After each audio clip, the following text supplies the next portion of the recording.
दोस्तों, हम अक्सर सुनते हैं कि शेयर मार्केट में 90% लोग लॉस कमाते हैं। बट क्या आपने कभी यह सोचा कि वो जो 10% हैं जो प्रॉफिट कमाते हैं वो कौन है और वो कौन सी स्ट्रेटेजी फॉलो करते होंगे? दोस्तों, मैं सी अमित पोपली, सभी रजिस्टर्ड रिसर्च एनालिस्ट, आज आपके सामने ऐसी ही एक स्ट्रेटेजी की डिस्कशन करने आया हूं। नाम है जिसका कवर्ड कॉल स्ट्रेटेजी।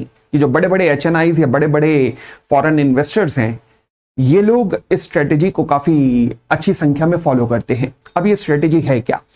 इस स्ट्रेटेजी को डिस्कस करने से पहले एक जरूरी सूचना। देखिए, शेयर मार्केट में हमेशा investment subject to market risk होती है। इस वीडियो को केवल एजुकेशनल पर्पस से ही लीजिएगा। इस वीडियो का पर्पस आपको कवर्ड कॉल स्ट्रेटेजी करने के लिए प्रेरित करना नहीं है, बल्कि आपको केवल ये कॉन्सेप्ट सिखाना है कि ये स्ट्रेटेजी कैसे काम करती है। इस स्ट्रेटेजी को लगाने से पहले आपको पहले उसकी अच्छी प्रैक्टिस होना जरूरी है, इसलिए इंटेंसिवली पहले रिसर्च करके देखिए कई महीने तक, या फिर किसी एक्सपर्ट की गाइडेंस में ही इस स्ट्रेटेजी को करना। अपने आप इस वीडियो को सुनते ही इस स्ट्रेटेजी को बिल्कुल मत अपनाना। चलिए, तो ध्यान से सुनिएगा ये स्ट्रेटेजी काम कैसे करती है। इस स्ट्रेटेजी के अंदर हम लोग क्या करते हैं, से फॉर एग्जांपल रिलायंस इंडस्ट्री जैसी एक बड़ी कंपनी खरीदी, मैंने उसका एक लॉट के अंदर मान लीजिए 100 शेयर हैं। ये सब प्राइस और लॉट वगैरह मैंने एग्जांपल के लिए लिए हैं। एक लॉट में 100 शेयर हैं और 2000 रुपए का एक शेयर है, तो मैंने एक लॉट डिलीवरी रिलायंस इंडस्ट्रीज के अपने डीमेट अकाउंट में रख ली और अब मैंने एक लॉट का ही कॉल, यानी कि आगे के 5% से ऊपर, यानी कि जो भी एग्जिस्टिंग प्राइस है 2000, तो मैंने 2100 रुपए की कॉल उठा के बेच दी। मैंने कहा रिलायंस 5% बढ़ जाएगा एक महीने में, और क्या, तो मैंने 5% की कॉल बेच दी।